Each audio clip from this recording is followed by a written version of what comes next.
Salam, salam.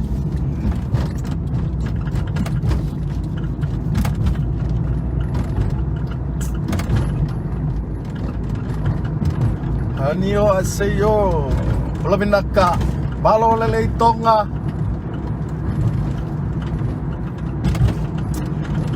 Fafeda ye.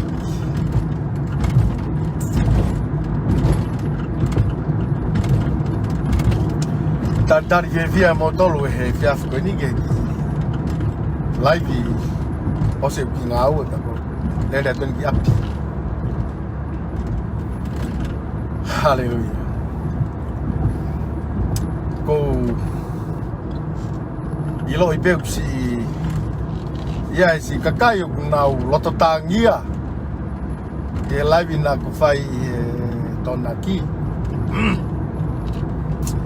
Pego sio i fope he fanki analyze ai kau tangata pe me he famili usu ko hanga lau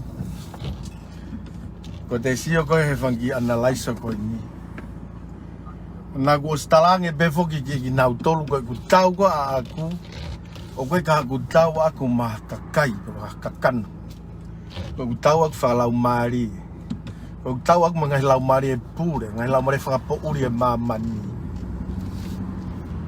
neongo ku pehe ko tu tokota ka kuna tu tokolahi mai ilo elawa loma valu vesti toltaha ka ko kau mosihova ko hai tai tu ke teu If God is for me, who can be against me? No one. Tatau bebek mau toko fiha o mau kau tu mai. Ko talatu kiadek mau tolu. E kai tuku e ku talatu kiadek mau tolu ofata Sisu ka mau tolu. Ko talatu ko ofata Sisu pe ko mau tari o mau ilo. O ofai mau tolu Sisu. Yes. Sayang ku peatu ofata Sisu. Ngahi mea ko nuk tau whanongo ki ai. Kai ke? Tu pe mua ke u tari fia motor ke ki programa ko ini. Ko ku fia tala noa tu pe. Tu ke hu whangate ngahi tala whatapu osis whai pe mi he. Mamani lahi o e Facebooka. Tā pe moau ko e apostolo a Sisu kalaisi na ne fili ke hoko ko e taha o ne ka apostolo i konga fasko ni ke defendi mo malanga ia e gosperio i teresi pe ko ilo ko uhinga ia ku ingo ai e fili pe mo te volo he ko si ilo i he te volo ko no malanga i ko gosperi pe kono malanga i koe ngongo rei o aka fute te volo he kos ilo te volo e tafoki e kakai o taria Sisu winga ia ko fakamamani ai me fofola ko whanongo i hono talamai o e polokalama pe atoe kouti mai e fofola ko winga ia ko ilo iai o ku react ia e te volo he gai ke loto kakai ko ni ke wanga kouti ato e ngai fofola ka dik motor he talamai he lomba hango fulu ve staff itu o ku hawe tui pe mi he whanong ki ha ki he fofola o ku kai ko whanong ke he usu fuluti hawe tui pe mi he whanong ki he fofola ko me ia ku kouti ai fofola pe ko mea ko fakamamani ai me fofola he kai ke to ha malo kene hanga whawhetongi hatangata ka koe kosperio Sisu kalaisi winga e ko ki live atu koe ni ko siohifo seni mai he kakai ke messenger ai live ai taki koni ko pitapu hoku ankolo ko tala e pita ko tamako ne kouti ko folofola pa ne pe o ko to pe se tan nei a he kouti folofola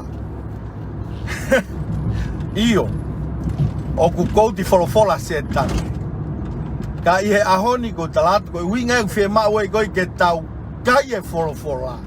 Ne? Ke tau kai e folofola. E ko taimi o ku tau rea ai o ku mahua mai e folofola ki. He ka pau hi kai ke tau kai e folofola e mahua mai e ngahi rea noa ia. Ne? E mahua mai e rea tuku hifo. E mahua mai e rea fakamau. Ko ngahi uni mea ia e hoko i he taimi ko ki kai ke te kaia e folofola. Mahu'inga au pito ke te memorize e folofola. Kau ia e konga mahu'inga e mo'ui karistiane ko e te memorize e folofola. Hallelujah. Ko e tatano ko ni ko hi ko whanongo ko tutu uni e he taki ko ni o tū. Ki he kāinga tū ko toa pe famili tū ko toa pe mamani. Oua nā nau toi hao whanongo ki he malanga a polo. Pe a mahu'anga o polo kau. Oua nā toi whakaata ke toi komen. Ko no whakakaukau e kāinga tonga. Pe a koi uhi ko kuhanga ko kouti e folofola. So ke me e ko mai ko he e ki kia teo ke ure aki. Oku i kaisa ia ai te volo ke lea aki he tangata e folofola. Pe ko uhinga ia ko ure atu ka dik motolu ka inga tu. Ka pau ko ta ofi ki motolu ho motaki. Ke oa te mo ma whanongu ki he folofola no atu ki dik motolu. O ko uilo ko te volo ia. The devil doesn't want you to listen to the word of God. The devil doesn't want you to listen to the gospel of Jesus. Because the gospel is the only power to transform and change a person from inside out. The power of the gospel is the only power to set a person free. Mea ia go. O ko hu mai ata noa ke fakalotolahi atu ke motolu ka inga tū. Ka pau ko ta ofi ki motolu ke oa te mo whanongo ke folofola. O there is something wrong. Ko ho ta ofi pe koha taha koi ke oa te ke whanongo ke folofola. Mahino mai ko te volo ia he kui kai loto te volo ke whanongo ke folofola. Pe ko winga e ko urea i he aho ni. Lea o ni ke whakamanatu ka te motolu ka inga tonga. Motolu ka inga tū. O ku mohu mai ki loto kono whanongo. Ka iaha mea te ke ako ke whanongo kia he kuonga whaostoni. Ako ke whanongo ki e folofola. O hange koe na uanga whakamanatu ke te koe loma ango fulu taha fitu. O ku hau e tui pe mi he whanongo. Whanongo ki e folofola e o tua. Hallelujah. Mea lelei e te whanongo kita ke folofola. He koe mea pe e taha tene hanga awe ho tui. Tene whaka iwia, whakalotolahi, faka'ai. Ho o mo'ui, i ho o a ewa pe moe o tua. Sio ke he whakawa mo tua. Sio ke lawen koe lawen a sosiua vahe uluaki. Vese ono walu pe sosiua. Koe tohoni o Fono ke o na mahu'i mo kutu. Kau whakakau loto kia i he aho moe pō. Koe hui ke whai o whakatatau ke ngai mea ko tō pe o ku tohi i ai. Pea te tongahi aku hala ke monu ia pa te toki whai whakapoto ai. Ka pau te ke lau e vesi. Koe whakawa mo tu au koe lea koe na sosiua. Ke ona mahu'i e whaufola mo ngutu. O ke ile whakawa whou. Tala mai e whaufola ia he sione wahano uruaki ve sono taha na e hoko mai ai o tua o kakano. And he come and dwell in us. So ke monu ia koe hoko mai ai whaufola. O i kai ke tau lea ki pe kai hau ia nofo i loto ia te ki tau tō. Hagai ko ne rea ko ni koe. Hagai ne lau koe ni i he sione vai tāni mā ve sono fitu. Ka pau te mou nofo ia te au mo au i loto i te mou tolu. Te mou fualahi. Koe fua ai tangata karisiane o ku makatu unga ia i hene i loi o ku i loto a kalaisi i hene mo'ui. Koe foi whakakaukau na ku whanongo. Fono he kau analyse o mai koni. O te alu peke a ko Fiema'u peke toko ni isi kau Frontliners he ku ko tui o kai ke ako i lele ki nau tolu. E he toko taha taki a nau tolu. Aki peki ki laivi mai hoku toko ua ko Leatu'u. Pe Leatu'u ko ene paptaiso ko ne talia Sisu. Mehene kei leka. Talange foke au nau toki talia Sisu. Ye aho tahani whao siulai, aho tahani ma siulai ko po flight. O tau taiwai a wha ko taimia nau toki talia Sisu. Ko lau ka forofola Leatu'u. Ye sone maha no ua kiwe sono taha wau pe he forofola. Whanau mai kau ki whakainohino koe. Ke hanga ilo he ku Fiema'u a pito Leatu'u ke talia Sisu. Ko tali pe Sisu. O kuiai e mea e hoko ho mo ui. Sone wahano a kiwe stawa ta mai kako ki nau tolu kotoa pe. Na nau toki ma'u ia.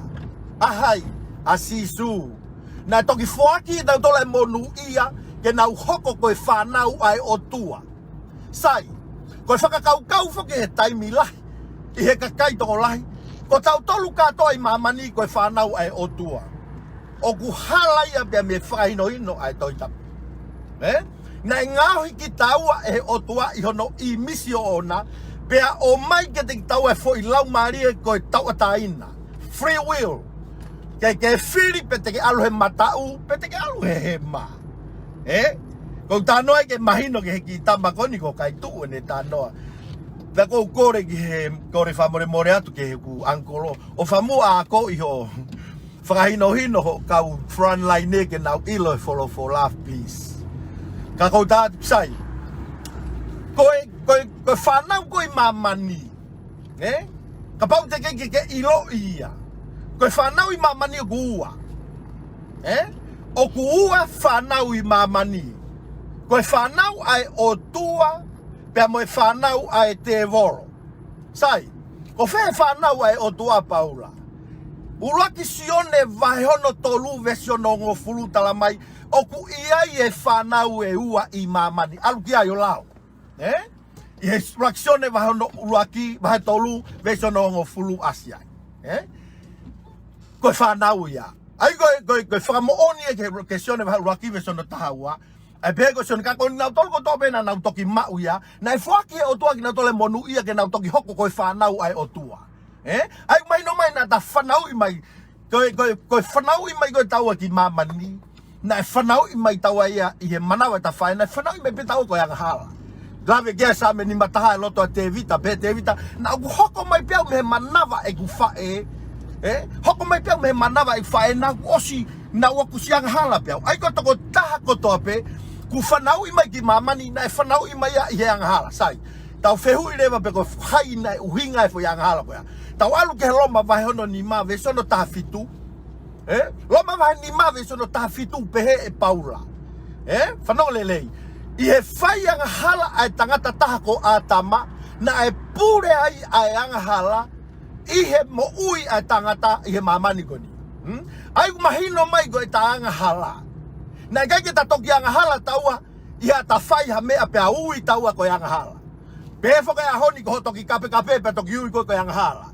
Pefo ke ahoni ko toki fekau'aki pe toki ui ko anga hala. I kai na ke toki fekau'aki pe koe, na ke toki tonomari pe koe, na ke toki whai pe koe ai rea kovi, ka na e whanau i mai pe koe ia mehe manawa ho whae, na ke osi anga hala pe koe, he koe anga hala koe na ke inasi ai, anga hala koe na ne uesia taua. Koe anga hala ia atap, Koe ang hala ia atap. Ai mahino mai kataua. Koe ang hala ko tafihi ai. Na tafihi koe ang hala ia atap.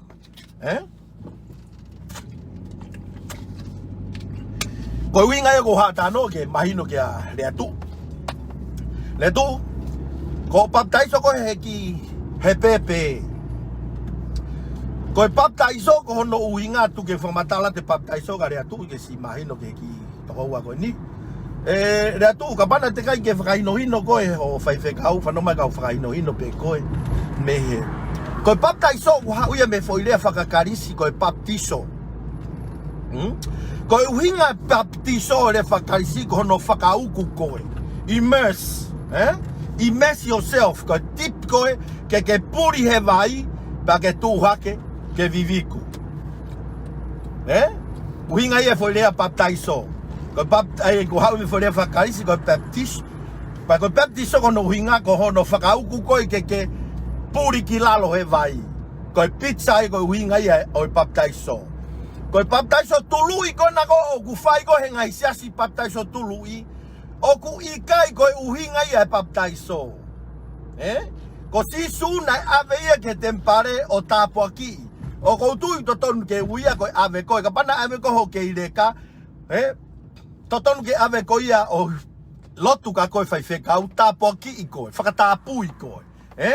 Koe papitai so ia Leatu'u ka takwha more more. He kou si whawha ia pe ia koe si o feinga ke poteki ho taki. Ka kuhono mo ni tō lalo mo ni ho mo taki. I ho mo tō mai me ta whakwha wholofola. Sai. Koe uhinga ia baptaiso Leatu'u koe hau me whare whakarisi koe baptiso. Ai kono uhinga koe immerse. Pe kono whakauku koe pe koe tipiko he vai ke puri ai. Ko hono whakamere uku koe ke puri he vai koe uhinga ia ai whoilea baptaiso. Koe whai issue ke he ia. Ka pau ia hataha he tū. O ne Fiema'u ke utala noa ia baptaiso. He koe baptaiso have nothing to do with your salvation. Koe whairea, koe baptaiso ia, o i kai hana i kāka kunga e taha, pia moho o fakamo'ui pe ko mo'ui. He koe wholofola ia, koe tui o ke mo'ui ai. Ai wasi koe he kolose, he efeso vahe ua, vesio no valu, i he keresia o tua o ke mo'ui ai i he tui. Koe tui he talamai he pelu, Taha version no, without faith it is impossible to us to please God. Ko tui ko foi me na talangi ko Sisu ko ke kawako nga. Enau mai ko peang Sisu. Hai winga na ke maulawa ka pusik fakatevolo. Talangi Sisu because of your unbelief. Ko wi ko ta tui. Sio ku mahu'inga pito ke tau ilo ye tau tolo he ko tui. Tui au mahu'inga au pito ke tauhanga iloi o tau mo'ui i he tui. Not by work. O kai koe ngā aue. Ke tau mo'ui ai o tau mo'ui taua i he tui. Ai umahino mai koe baptaiso ka pau mo he kai ke ulawe au ke baptaiso he ko foi issue ini au lah. Pea gai me ngai siase ua enau tui ke baptaiso ka pau pe mo Fiema'u ke utanoa ke baptaiso a time you can request I can talk about he Fiema'u ia me kuhanga e paula ko whalotola hai na talanga ko e paula ko ka Timote whakaha ko gwelelei ke otua pea mahu'inga ke rightly divide ai wholofola e otua. Fiema'u ke vahe to tonu pa koe ahoni koe winga ko ilo i o kuuia o tua ke uhoko koe taha o kui kai ko au pe hange ko ngahilea mai ko o kui kai ko Sisu no I'm not Jesus I am the son of Jesus koe foi me ia nai so koe time ko koe ke te ilo ia i kita so tamai me so ke tala ko koe whanau koe o tua yes he talamai e wholofula rea tu e wholofula ka ko kinau tolu ko tope na nau toki ma'u ia na toki hange o tua ake na tole monu ia pe ko mawhai ke na hoko e whanau ai hai whanau ai o tua so e whaimea ia ko wham ke mahino na so e whoko kuki toko wako ni ko tori ko mate o whatka te koe ke lea mai tamai ko hanga peno sipi ko mo paula mo ki tamatana e komenia tori na ku huat ho laivi he ku ke tala no mai peko he mea ku ke whanongo ai ko hinga na koutia tai wholofola he lolotonga ko e ho mea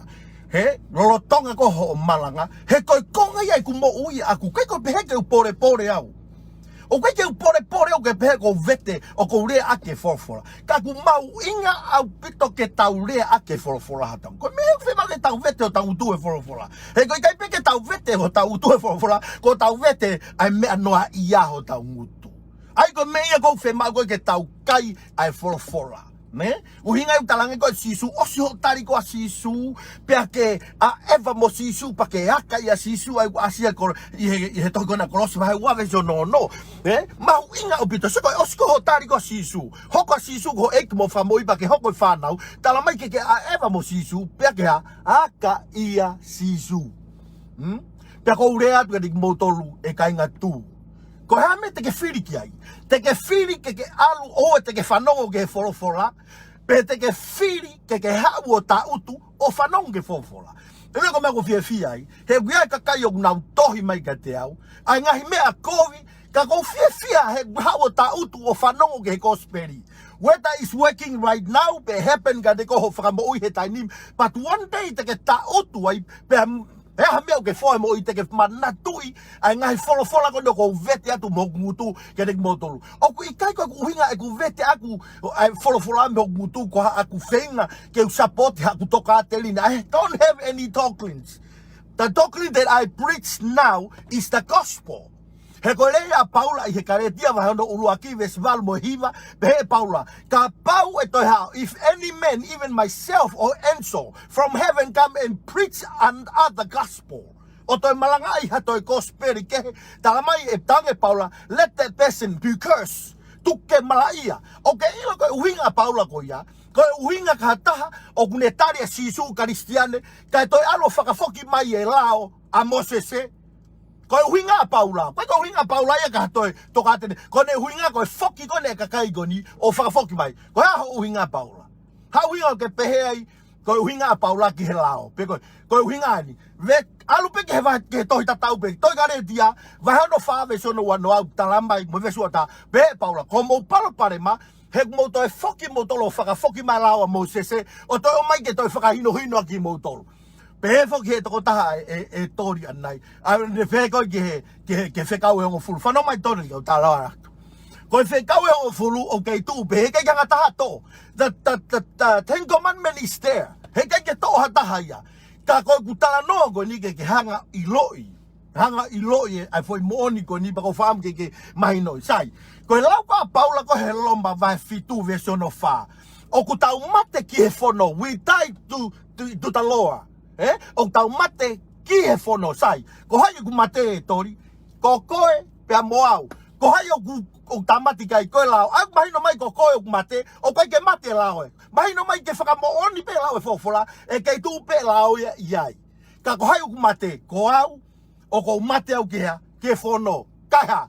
Ka mo ui. Ko tau mai fofola. Ko mate ki he fono. I he sino o karaiski. Ko uhi ke toi. Ko uhi ke umari. Pe mo toko taha o kuha. Toi tu pe me pekia. Ko hai toko taha toi tu me pekia o ku ke mari moya. Ko Sisu. Ko toko taha ia te ke mari moya ko Sisu. Ai ku tano ko ia Paula ko ne hello ma vai fit version of fa. O ku tau mate ke fono. Ke fono. Mana tu ko mate ko ni ke fono. Ko mate pe ke fekau e ngofulu. Ko mate ke foi la ko ni e ono ngeau. Ta tolu ko ni ko e helao a Mosese. Ko la mo se ko foi la no ke auta to. Ko pate ke ilo ya. You don't study, you don't go deeper. Ko tano ko ni I he fiaf ko ni ke mahino ki si famili ko ni. Oua te ke whanongo. He ko to oua ni ka pau ko to oua. Ko uraki na ne tala ki mua. Uraki tu hake pe o rea tu. Ko kaila a mutaki. Kainga tu ko to pe. Oua na to e whanongo ataha ka paula. Ko na ko mohanga mau e lao. So mo fotu pe lao, to mau pe mo to lao. So ko me ku hoko ko ke ka utahi lao. Ko fotu pe lao, ko pe te ke ki mau e lao. Whanonga ien. Me ka pati ka lo lao to hi exotosi. Ka pati ka lo lao to hi exotosi vai tahiwa. Ko fofo taimia na e fe tala no aki ai fe fuaka va aki ai sileri pe mo o tua. Ha mo se talange ki sileri ke ka sileri. Ko ni a fekau, ko ni tutuni o mai o tua ke mo. Ko tari na fa he ka sileri he vesta hiva, he va ta hiva, ko ni tari ni. Mo se alo tala ke talange o tua, ko ha pe me ten tala mai ke mau fai, te mau fai sai. Sai. Ko ha fo ilao mo, ko ha fo ilao ko ni na fo la vea ya sileri. Ko va ta hiva pe, va he wa no pe into ko folahi mai o tua, ai foi fekau e ngo fulu ai. Uraki lao uluaki pe. Mau e sileri. So ko taimi pe ko ku ta no tu ai ke ta pore he lao o ku ta va me ke to paulu. So ke pore ko ka usileri lo tonga na mo ui he keres mo ofa ai otua ko na tu ha ko talange mo se tala ke mo tu ka ke siova ko ha pe me de ne mai ke mafai we will do it. Ko faka ilonga o feinga ke te fakatonu hia ikita ke otua aki e te ngawe. Ha me na hoko ngahi pulu ko ala mo ye ki olunga ke mo ngahi pulu ko la ka ta mai ai lalo. So ko foi la ulu aki pena na to ai kakai ko ni. Pea koe kakai na o mai kia lao. Na kai ke o mai lao e ka tau ko sentai le. Kai ke kuta hao tui ke e ki hoko ke karistiane o ku i kai ke ta maula loa tau ki he fono.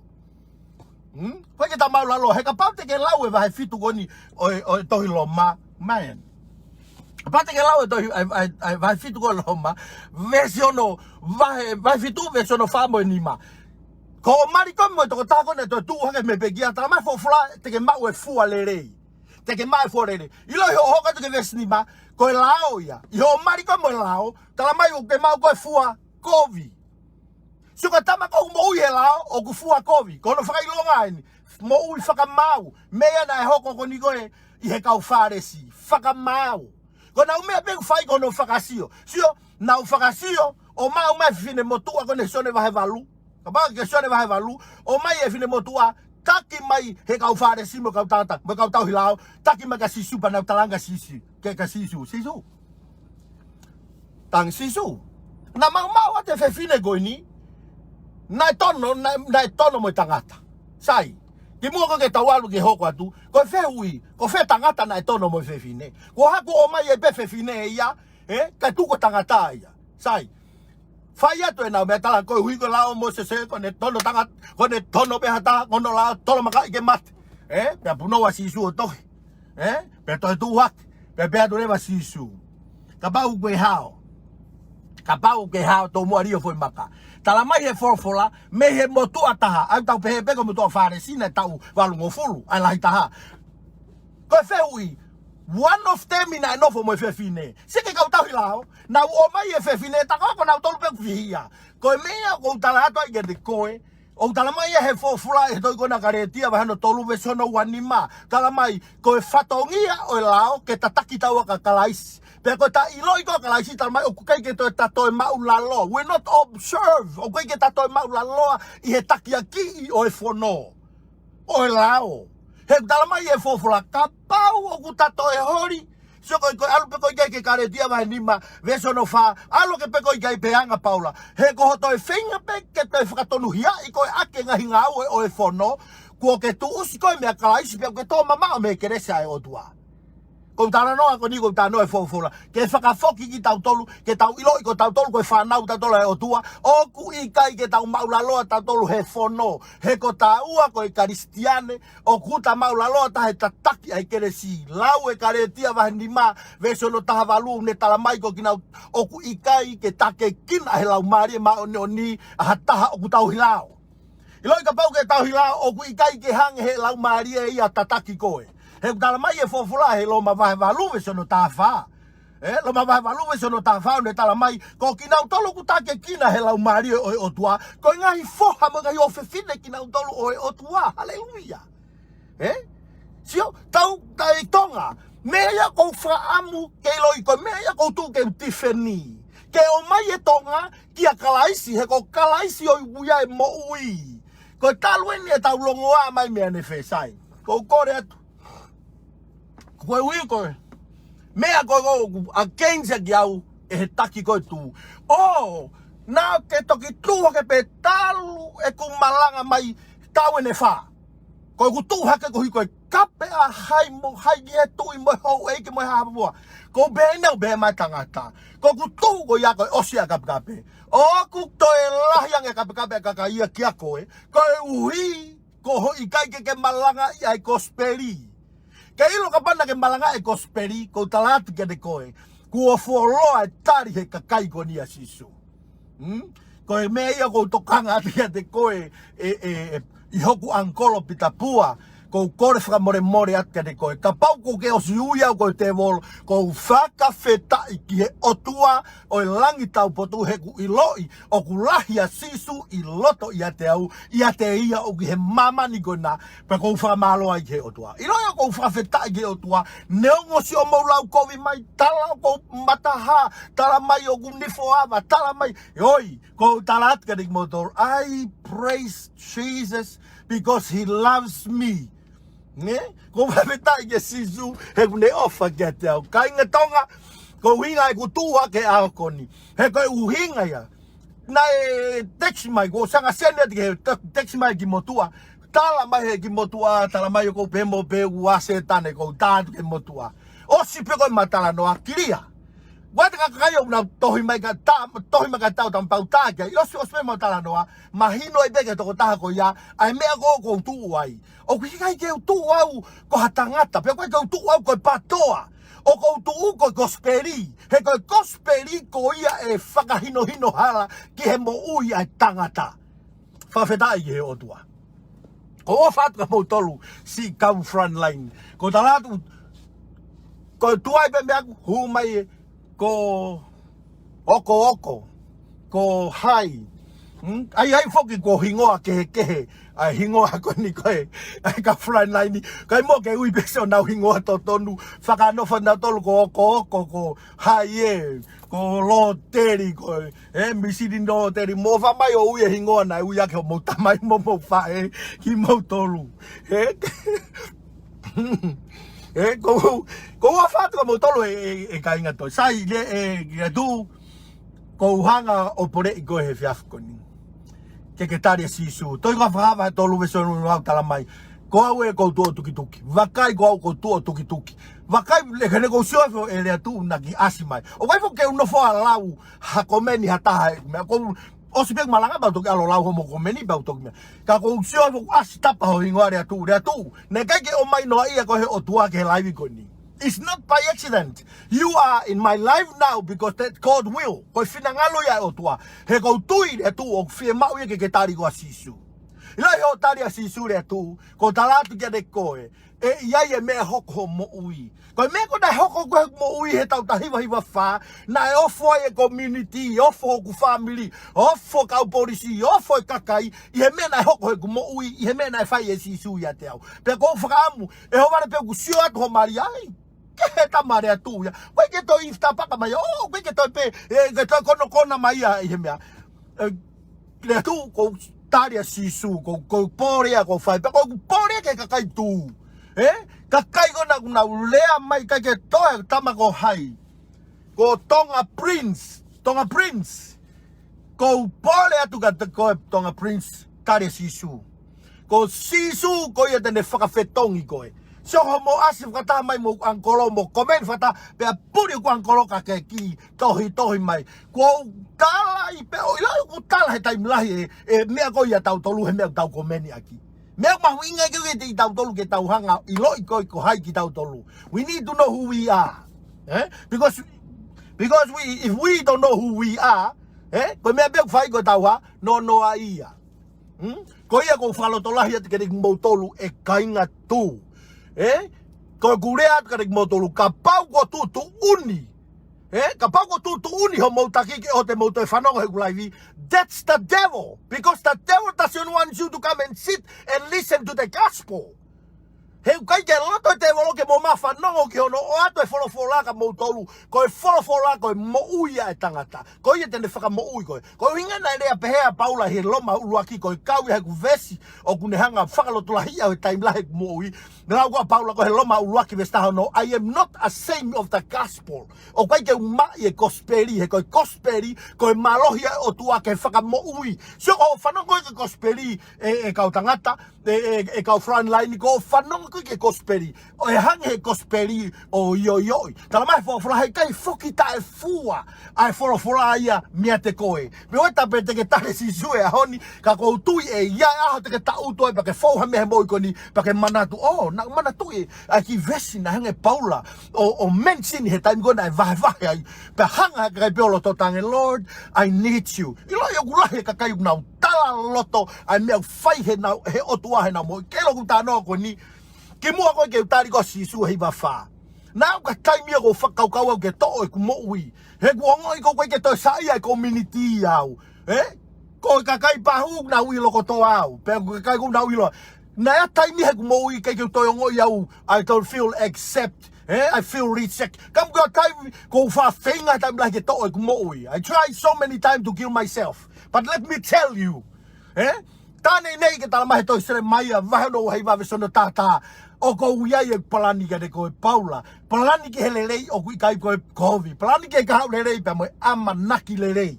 Yo ko no fo ko ano sio ke ngai me na fo mai ai ko palani ai o tua. Pe ko faka fola ko o nehanga o hino. I he uti mo te va no ulaki vesono hiva pe na kuhanga faka mo ui ko.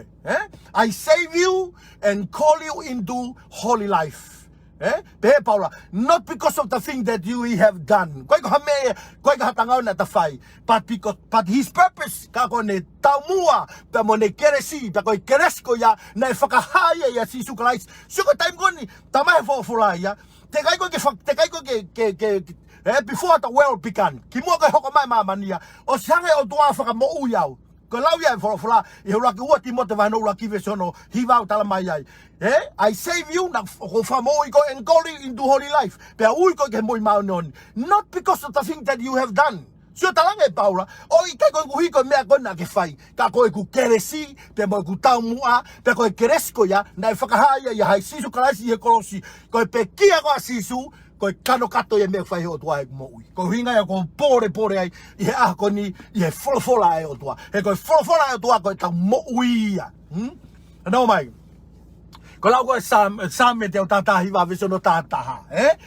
Be te vita. He te vita e sa me te o tata hiva vesono tata e te vita. O ko fufu for ki o kuloto Jehova ke ona toi fai hala ke te ko sai. I fo kava motua na he lea te vita ko fufu for. O ke ilo fo ka fo ha ua kalaisia o ha no fo I loto I heta moi. Ua ko rin tova he nima vesono ta fitu talamai ka toki ia kalaisi tangata kon tok fatu fo uia. More me motua seuke ko hoko fo ai me ako toa pe kainga tonga ko e fo e mo ui I he taimi o ta encounter I kres pe mo ofa ai o tua ke ta mo he kai liliu ho mo ui a ko he whanongo ke he usu noa ia he fiafi ko ku rea ka mo tolu kainga tonga e o mo mui I he tu he usu ko rea tu ka tik mo tolu mo mavahe I he wafa Sisu o Nasareti mo wo ka Sisu kai ke uhinga ke mo wo patoa ko ke uhinga ke mo wo ki fe o ka Sisu how ka Sisu how ka Sisu ko Sisu ko tali so le tafa ve so no ko ha ko hala mo oni pe mo ui fakafetai hallelujah kainga whanongo o ko fakaloto lahi at kadik mo tolo e kainga tu ko tua ua ni hono taofi mo tolo mo fai fekau ke o te mo te o ma whanongo hak porokalama okay lai o ke loto te voloke ke whanongo ke forofola. That they want you to listen to the usu. Ko hinga ia ke toi ha fakasesere mo havare mo palaku mo ha ai kakai ho o mai he o pege kakai. Ko mea ko ku fafanga ki ko he usu. He kapau e fafanga ki ho lau maria e folofola ai o tua ko talati ane ko ne homo mai pe halau ata ko pe o fata Sisu. Kelo mea ko ne ko hoko ko ha ni. Ko ifo foke, ko maria foke, he ko ifo e fuhu, ke te tuki atu pe toi tuki mai, Pe ka pau ke tuki taia, ka si tau tu pe ia tangi pe ia pe mo whawhetai. Ha, te fuhu ai mo, mara te utoi anga ato pe toko ua whakamorea, o ku pehe anga e mau nofo e taini, e tu e taini mi. Ha, ko te si tau tu pe ka tuki pe toki mata, tuki e pab, pe ko whakamamasi. Nga dai me ni ko talange masi fa ita mai ka ko ta masi ka pa na ku ofia tu ki hena na ku hanga atu ho ku ko a ke hanga pai ko hike ke Fiema'u he ko I loi ka nga tu ka pa na ku ofia ko hanga atu ho ku mata ke mo si ta ko hike mo si Fiema'u he ku re atu ho mo taki he kai te hanga tu ku no ai ho mo taki ko I ka mai ho mo taki na ku toki tu ke pe te u firi o hofi pita na ta tala no tawa I he wafe wano te ke rai viau. na utalatu ka koe hau pe koe ke tamalanga pe tahe folofola hena isaia au faka'angoloho ki polkalama koe I kauria ki lotu koe sapate ko tu ko tai ni ko faka'angolo to lai na usmawa na tol ma ko na talamai na to ka kage ko tano ko ni na tatala no pe tatu hau ke tamalanga ko spirito ko ua ko tali na ke talamai ka te au ko mea he ta keke o ta keke faka'atamai pe mo ni pe ya masi fai fekau e to wa pita o ku keke o ta keke faka'atamai o ku ke fu atamai le rei au pito ko ia o atamai le rei au pito pe ko ia au ke atamai le rei pe ko he to ta ko to pe ku mo ni pe ku aspe ya si o lai bi he ku ke fakae mai pe ko ho sai taha mo famili enau tu mari e taha mo ha o mo ni he ko mea na ke tala mai kia te au ka ko talatu kia de ko to ua pita ko talatu kia de ko en ya e kainga na to tonu ki na fotu e tu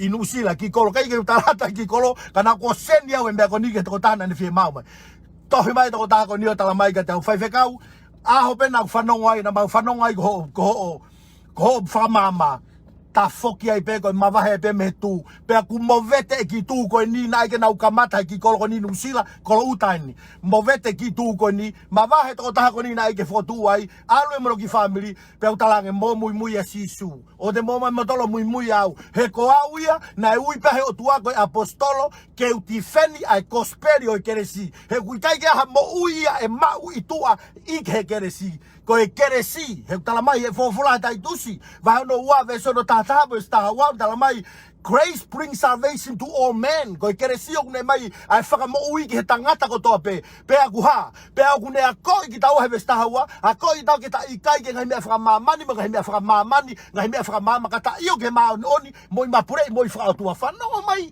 ko e keresi ka tangata ko me ko talatu ke mo tolu mo talamai tala fo ke paulaia ko mahino'i ka ko to ai ko ke to fe at ka mo tolu ko ai ka ke to re fe at ka mo tolu ko mahino'i au he ko ha ho winga ko pe ko mahino'i my Bible say he pelu hongo fulu tafata mai na ne fakahau ia foi feilau e taha na ne fakahau ia o ta ngata ahai akina tolu ko fakamore na ngala ko hai ko fakamore na ngala ko au koha na aku kore fakamore ka Sisu I he reaction ba lo ki veso no hivau ne tala mai ka pau te vete ngwa ngala o mon mo ngatonu ia ke fakamore ngala mo fakamau me ngai tai ma oni ko tope pe ko ilo ko fakamau famoni le ga he pelu hongo fulu tafa I have one single offering he perfect me forever means forever kautu ko winga ko talat ko manon ko mau ko foi manonia na mai Sisu ka pau te la lo loma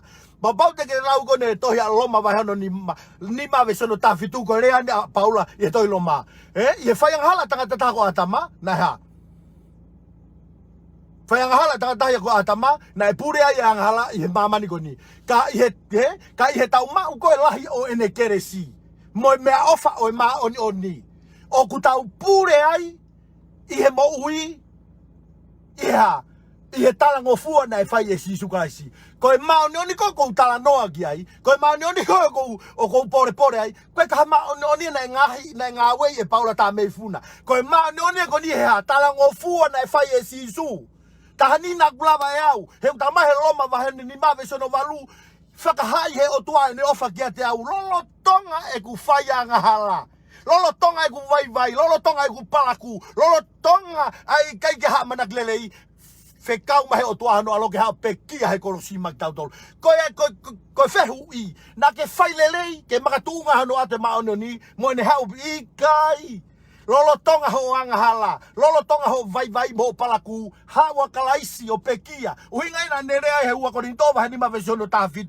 versiono wataha na ne feilau ia na kai ne hala ko hala kai mahino'i tautolu ia te ia hai I he o tua ia te ia sai ko tak mahino'i o kai ke makatunga ha ngau e kainga ko tau mahino'i ku matunga he ngau ne fai Sisu ko tau mahino'i tala no ki ai vesta hiva vai hono ni ma ko loma ko mahino'i ko he tala ngofua e tangata ta ko kai Sisu pe ko hinga ia ko pore ke ni botol ke mo conscious he mahino'i ko ia mahino'i Sisu no fare al foka mo tolu kai ngatonga Koe mahino'i koe ke toi isaia. Whanau mai, koe mahino'i koe toi isaia. Nai uia koe konga holo whakarieria. Koe hauinga nai uia koe konga holo whakarieria. He nā ke ngā wei koe mahino'i koe ia. You work for that righteousness. Pe koe kai peke ke lava o whai foi mahino'i koe ia. O ku uia e isaia koe konga holo whakarieria. O ke ino whakakawa fōu. O ku hawe o tuaia. Whelaulau e ia nai kai hane anga hala koe anga hala. Ka tau mahino'i tau tolu ihe o tua ia te ia. Mana tui koe ta mahino'i ia hai o tua, not me, not Paula. Te koe mea ia koe hea i e kainga koni. He koe fo ia ko naki fo kia atu mo taki. He koe ako naki u pehe. Ko pau peke tau tani tau tola Sisu ka ko pau peke tau toe foki tau tolo. O tau he lao ke fakamamani tau tolo. O siange koe iau tala mai e fofura ko toe feinga peke. Ke he whakatonu hia i ko he awe o tua. Aki e lao mo e Fono kua ke tuusko mea kalaispia koe toma mao. Me ke resa o tua. He tala mai e fofura. O ku whakamooni a mo sese. Ku whakamooni a ilaisia. Whakamooni e lao pe whakamooni. Oku i kai ke iai hataha e tau ataina pe hao pe mahino'i i he ngau e Fono. Ko ia ko alo e taimi ke pouri. Pea ko kulai vet beko ni ko siatu ke si kau Frontliners enau. Motu tapiri mai si ono. Tala mai ko loteria. Polo. Mo fa mai ko tau ko ni tau fai ko tau fakalaumalie ia a tau ko ni ko ke tau fakalaumalie tau ia ko ni o kai ka tau fakakakano ia pe ko tala ko tau ko ni ha ko tau ke ko tau aku ia mo tu ko tau aku ia pe mo laumalie fakapouri laumalie fakapouri te pulu pegau ka ko fatokanga tu ka motolu ka ngatu tala mai ko mea foku ke patoa pe ko patoa o frate volo masi ofa mai ya foki ka inga tukua o frate volo o kuna kape folala o ku tatau pe ayanga hala kape folalahi moi kape furihi kona ku mo fai kai toi keke si o tau no tolo tala monika la gua Sisu to mua to ta tolo fu malala i afi koe potu ya kau ko tau mata pe tau tokirea tau tokirea ko no kape fari ria no tolu ya ko kape furihi mo kape sisi mo kape lahi to tongi beta ko to tongi ko mate Kaya to keke.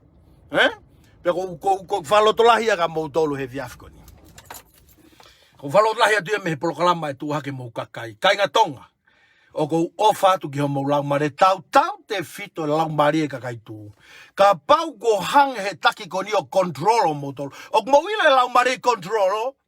Ila ka pau hanga ta control mo tolu ta ofi mo tolu ke ona mo o did something wrong. Kapau hanga mo te he taki o tau mo tau te mo ma whanong ke wholofola o kuiai e mea wheala ke he taki koni. He kui kai ke loto taki koni ko rea atu ka mo tolu. O kai ke loto taki koni ke mo whanong ke wholofola. Pea tala mai, o e whaamalanga pa ke kouti mai e vesi, kai toi ke kouti te ha. O sa ke kouti e vesi wholofola. O kai ke toi, kakai hohanga koe, mohanga taki mai mohanga analaiso mai. Masi, tamai koe ngai fu misini analaiso. Mo ofa mayo analaiso atu Apollo. Koe ku hango lau koe motua. Koe whakawheta ia anga fakalaumalie.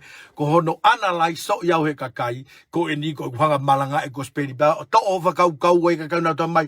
O ko whakau o kunau whawhekiki whanonga mai ke te au. I aho ko ni. Ko hinga ko whawhekiki aho ko ni ko speri. Pe ko whawhekiki ko ni maa koe tonga. He koe uia na o mai ke te au. Tu hake mo kakai. Pe ko hinga ko tu hake aho ko ni. Ko uhi kono toi take kakai ke nau toi whoki. O koe ngai mea ka pau tala no he sāpati, tala no he vaengo fulu, o ko love, if you want me to talk about that, I will talk about it. Habe mea mo fia mai ke tala no hai, ilo e toko ni mai lau mari, ilo e wako toi tapu, ko wako toi tapu na e foi tau bie ta, e algo wako toi tapu. Kaka ilo e mea ko rea ke hao ni, me ko ni ko rea ko kumia ko kumi fakafo i be ke la algo que abia ko to tapu peseti pe ho fulo ke ako to tapu I me ko foi peseti hiva no is up to you ke ha o fe kumi ke la ita ko au ai peseti hiva no ko ka tama ko fala ko pa ko to tapu ha pio tala no ai peseti ho fulo pe a o ku to ko la ya pito ka to ke ta mo ka masita mo ka pa mo ha fu o na ke tala no pe na to le peseti ho fulo te ka ke na tala no na to peseti hiva no he ku na fala pe na to na wa ko to tapu ilo tama ko falala ke ako to tapu falala ia ke kakano ko tangata ko falala ke la marie ku fa ataka tu ke le mai o to amene fola pero o fatu ka mo tolo pero ko famalo atsi kon ko lea ko mlea mo si fanga maku tu ho ko no masi ko kule o bene o kuna mai o tua pe ka pau ke fie poto ko muleo ka ke fie poto ko leo ka ko talu ku malanga me tau tai va fa no mai talu e ku malanga me va fa ko to liliu o leo pe ko korea ka mo tol ko mo feinga mai ke liliu o leo he I kai te ke lava e koe o liliu e leo o apostolo o kui e Sisu kalaisi ke tuhake o kau I hono tifeni mono malangai ai kosperi o I keresi pe ko o fat ka te mo tol ka ngatonga o fatu ke modolo ka inga tu and I hope he ka ke mo listen ko mo taki toki mea be ta te ure nga ta ga ta mi ko ta no ni na walo fai ko evangelio ko mari e walo ta no ni alo fai ko evangelio I aslerian pa wala to fai malotu mo motua pe osko e malotu pe a osi pe fai mo ki vai fola pe osko e pa talangi te tau lotu ka to pe Tau korea tu pau pehatu lewa ke tangata iko ni koe api. Ke kataki no fai mai lotu whaosi. Ka koe ko tō kāterine ia ai siasko alu kia to e tangata iki. O koe ke ngofua ia ke pū ia tu haki I reka ke lotu. Anyway, pea fai koe mau lotu, pea osko mau lotu, mau whakangongo ni ke motua ke lotu. Whakangongo, Fegu whakaaha ke aku ia. Ko sa tau ke motua aku tete ia. Pupuha ia aku irif. Sa tau hange koku ita ia. Peu pea, tokoua, tangataiki. Katak whamori pere, whai mai tau lotu. Pea mai motua ia. Tapu. Ke hanga fekau ia. Kila mau lotu, la mau siasi. Oku tapu au pito ia ke mau lotu. Ki matol pe talamai haki reka ke matol ke mau lotu. Tau te fito kau malanga hoko. Ta kona si malanga hoko motua ko ni ke ko talata si as ko ni. Ka fana ho mai. O si pe ko lau ko e motua. Pe tu leva ke motua e tanta iki. Ilo to tapu ko no go pu ke unima.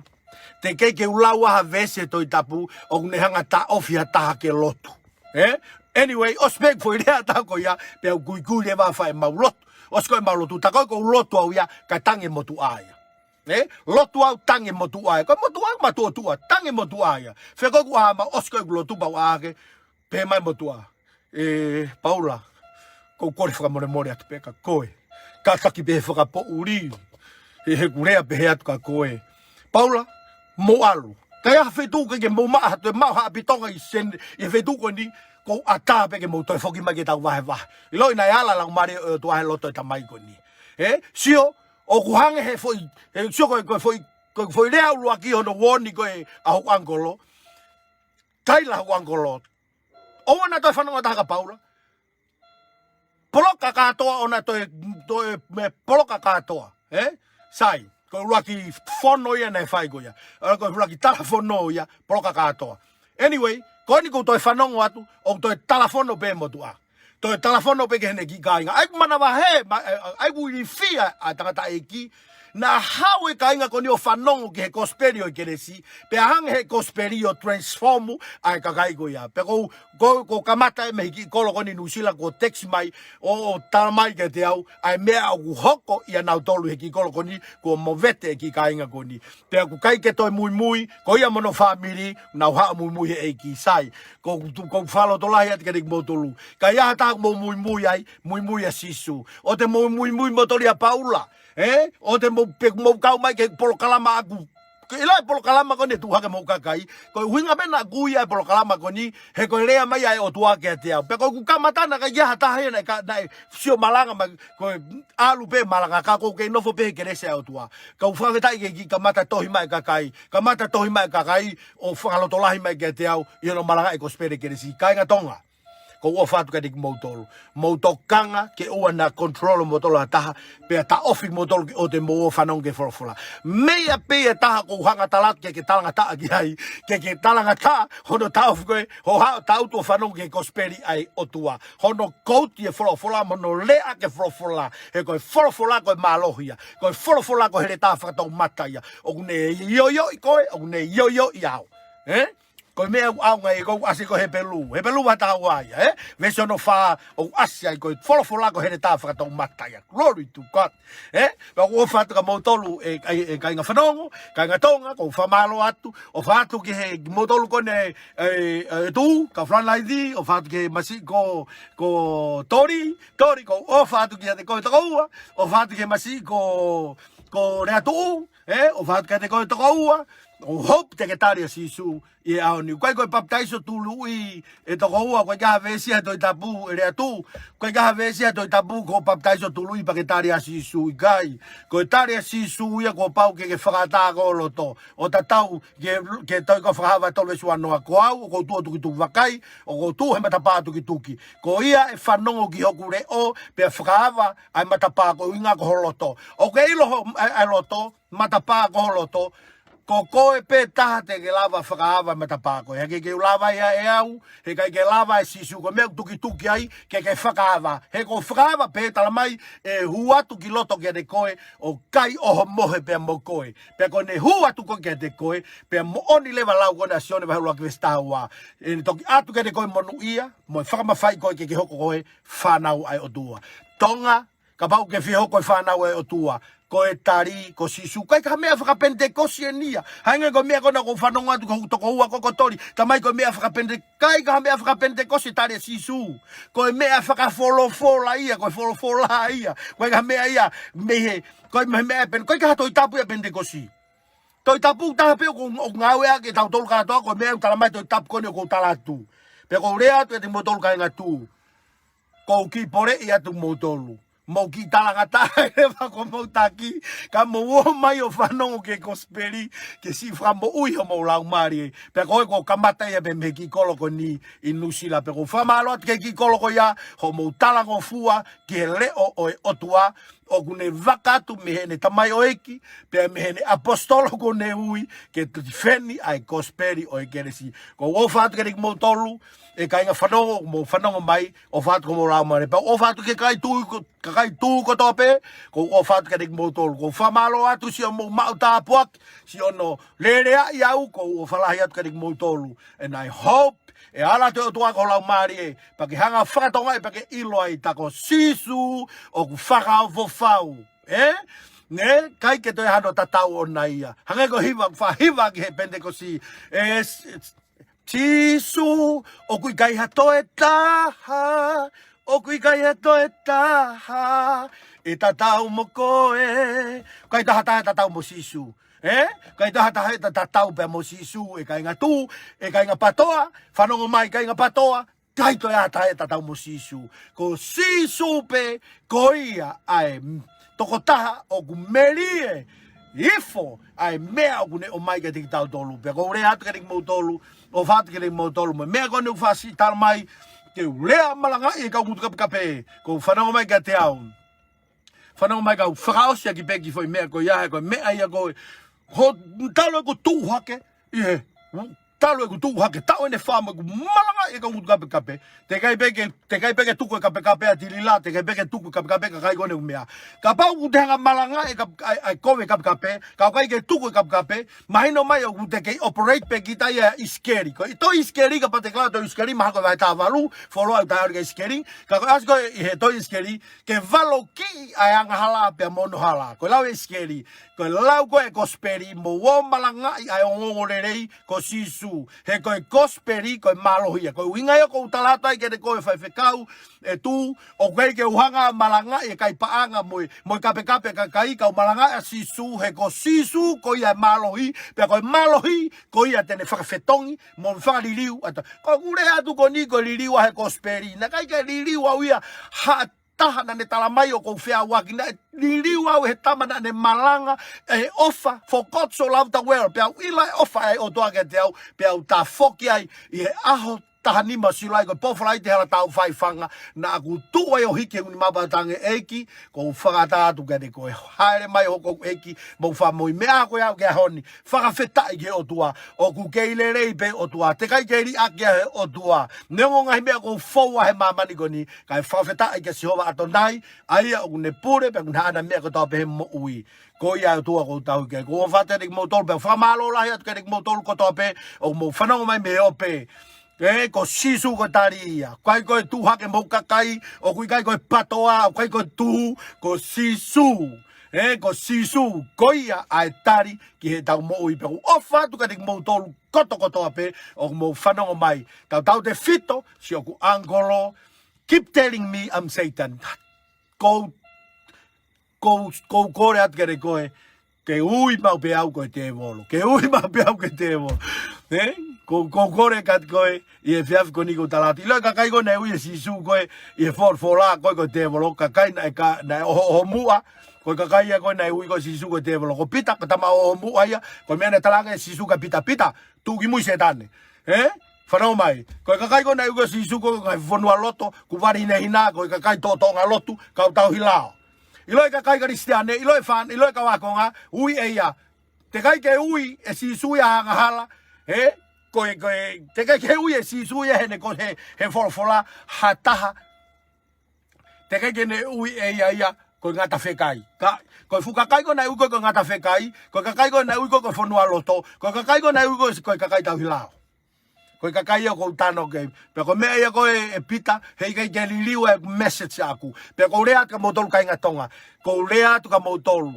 ko na motol mai ko tama ko na whakawhekiki no I'm defending the gospel of grace he ko mea misi tonga o kai ko taria ko o ki po wono he ope ki pe wono o ke o mai pe mau taimi ko tu fonua halo ko hoko ko heni ko ospe ko ya ko ta ie voiva ko satana ko setane ia pe toki tisi ko mai ka fai fekau e voiva ko satana anga fe ke kaua satana fo hiva ko ia tu fonua ko tu fonua ini pe ko sio ke homo fofonga faka'ofa ka inga tu ko mo tolu mo talavo mo homo fofonga sio hengai me ko ni he ko talat ke mo tolu ka igai o mo alu atu ko ni mo ala tu mo tolu ke tuunga te mo faka'ofa mo tolu pa o fa ke mo tolu o fa ke mo tolu manatui kai ko au ia ko kai ke tu to taha au ia I'm not alone ba famalo ki mla to na si tohi mata mai Pastor Paul to wa Paula don't worry always remember we behind you ma lotu at mare ko fa feta fa malo ato mo lotu mai ma aku ka ke ilo ka nga kristiane ilo la ko fo fla ke mato ia mo ata mai ai loma va valu ve sono to taha ka ko mo Jehova ko hai to fa fe paki megetia lau ko sa me hiva taha ve sono fitu to ko hafe mu te au to taha mano ni mato matau ka he kai ke na ofi mai no to ka te au pe ko reat ka dik motol ko na mutala mai te mo analyze au ko dalat ka dik motol ko tau lu tu peni ke foki ma Sisu ko ku malanga i ke taria Sisu ulaki ke faka'ulu tu ua ka pau ke kau he pato au te ke taria Sisu ko taria ka koe ko taria ke mo ui amen ko ofat ke mo tol tu ke ki lotu at ma modol tamai ma famalo la ya ke ko e fia kloa koen Te rea mai ke mau tol me ho folofola, he ko folofola tala mai same te au tahi va version tano ni ma, ko folofola ko tuhul ko mau hala ko mama ke mau laka pe favetai ko mau lau mare ko folofola a Fiona o tuhul ke mau lau mare a koni pe mau fanong ke ai, ko tamai folofola ko hawe tui pe me fanong ke ho folofola. Fiaf koni ko rotu ke te koe, ki nau tolu ko tobe nau fanong pe me heo pe tu ke whakatu prekina nau tui ko hiko nau fanong ke folofola. Ia ngata mai ko whafetai ke te koe, whamalo lahi atu ke te koe ko mea ke whai, i he kainga tū ko tō pe heo pe, ko rotu ke te koe ta mai, ala ma vahe pe me he taki o hau, ki he sisi taha e tū ko rotu ia, lau mare manoni, rise up e nau mo'ui, whamamaho nau loto mo nau ata mai, ke nau a ilo i ko koe Sisu ai tari, o kui kai koe tū, o kui kai koe, kai koe patoa, o kui kai ko au, ko programa tu aku muka kai ko Sisu ai tari poko lotu ia tapa kina mo kainga patoa ko tope o nau whanau me kia te o heope tuku hola marie ke ha watu nau loto convict nau tolu ke nau whakatonga i penau ilo ia ofa ai a Fiona i he nau mo'ui ko lotu e he wafa Sisu ke huhua ofa pe tuku ofa ke ne pure ia e loto me mo'ui e tonga ko tope o nau whanau mai kia te hope tape kina ka kai tonga tape kina mau tui ta whau pono mono whare ha mo e ofo ho eki mano pere pare mia mo komunista mo kau CEO mo kau takto tope Fono mau hapai ki na tol ke de koe tapa ke afena na mo ui ha keresi ai poto mo i malo fa hokwa ke fu fa dongi ko tope na hui ko ngai mea hokko mau Fono he COVID-19 eki mau roto ngai ta ke fa mo ui e Fono ni wafa o Sisu o Nasareti tamai fa malo la het ke mea ke fai tonga mau roto ke de koe fa mal tu ho keresi ke ne fa mal ho mau Fono pa tu ho ta ake kofu e Fonoa kofu e tota ko tope whaka malu na dol pe mahu'inga dol me ngai whakawhetungia pe mo loi ko tope ai te wolo ni he wafa Sisu o Nasareti tape kina mo kau fekau ko tope kina dol ko tope o tua kau fekau ko tope na whanongo mai tape kina na lau mari rise up kina dol ke mau kaunga kau whakata i hono malanga i ai kosperi o i keresi i he kuonga whaaskoni tamai maf ko whamalo atu ke te koe kina dol ko tope na kau he popo mo whakalota whaia i he programa tuak mo kai eki ko loto whakamalo ko i kerese a Fiona e ting nau tolu ko rotu ke kenga rise up na tole ngai fetu nau iai mea ngau na tole hoka nau mo'ui ko mo'ui o whakai ai e mo'ui whakaotua o whakai ai e mo'ui mapurei mo'ui ma oni he wafa o Sisu kalaisa Nasareti ta mai mau whamalo at kere koe ya mea toton kia e mau lotu whakau pe whakatu ko lotu whai he wafa o Sisu o Nasareti amen and amen and amen. O fat ka dik mo tolu kainga ko o fat ka dik mo tolu famalo la ya dik mo tolu ho mo kau mai pe ko lotu ia pe ko falo dai sea por kalama he ko tui o Fiema'u e tonga ko tope ke nau whanongo ke kosperi ke resi pe ko famalo ke o tua o kai ko au pe ko malanga o ku iai mo kau fefine mo kau tangata nau tuha ke akoni o whakamooni ke keresi ai o tua pe ko famalo at karik mo tol ho mo lotola ke tau tu frataha ke tau tifeni pe mo malanga e kosperi koni na etala koni o ku more me tonga ta ko e kosperia Fiema'u ke fafoki tonga ta ku kai ko alu ki pono ta ko kosperi Fiema'u ke fafoki ke malanga i tonga ke malanga i o fa Sisu he si ne he ko tau hanga ko la ko ho matu'aki ko ni ko he ki just e fekau o mau pe ko malotu ko e sa pate ko tafulu e pe ko mau ko sa pate ko tala pe mahama ai amo ke ki pe mai ko mau aku masai se ke Fiema'u ka kai wa ta ni Fiema'u ka kai ke tau rea nge ofa o tua ka nau tol ke tau rea le yang ka nau tol he ko tu tala mai for the goodness of God lead people to repentance ko anga le o do ne tatakia o tua tatakia tanga taki fa tomala masi ko kore pe ke tau ki malolo ai ki malolo ai ki apongpongi ma fenga bari famalo ke o tua na mai ki letio ai letio na fitu taki mai ki wa hanga pongpong mo to ya pe ke ki letio ko ma ten tok tua ke pe letio ko te tok va pongpong ai ofa o tua ai kai nga tonga ko ofa ke mo to famalo la ya to mo kau mai pe famalo ke si ka kai usna si to mai ke te au ko ofa ko mo la marie ko fatawange ko me ko fie tai ko si ha pe si lau pe mo toi pe mo si tau pe fanong ke malanga he ko hang he lau mario fata utu ko ke fanong he ko kosperia ke Fiema'u ko o vat ka mo tolu to famana to vahe e tau por kalama ki he to ta ko to pe ke fe vahe ki ai Amen. Ko iai, ko shalom, shalom, shalom from Sydney, Australia. Modol ko na sene, ko ni ko no sene. Ke Fiema'u hatala noa, ia tamai ngai kakai ko to me fetu ko to pe. Ke utano enau lo to pe ngawe, tamai ngai me America. New Zealand, Franso se ngawe, fetu tak me New Zealand. Fetu tak ma kakai ko huibe ko na fietala no mai, e na to ilo ke to lo loto nge me ko fama talai. Kai ngatonga. Ko o fat ka motor. Hei kai ke to tu ko tau tala no ta toluia ka pai ke ki tamate. Ai me he ko alo ala pene ta no ko to la ku mai e furfula ke to ko te tala no.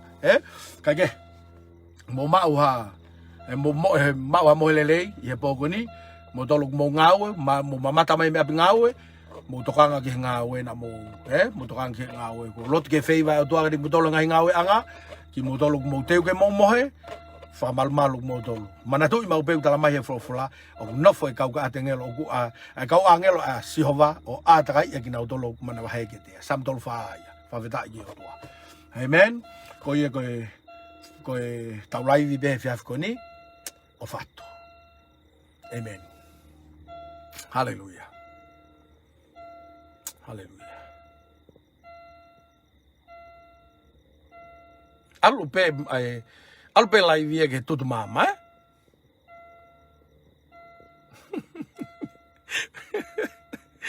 Sí. Amen, amen.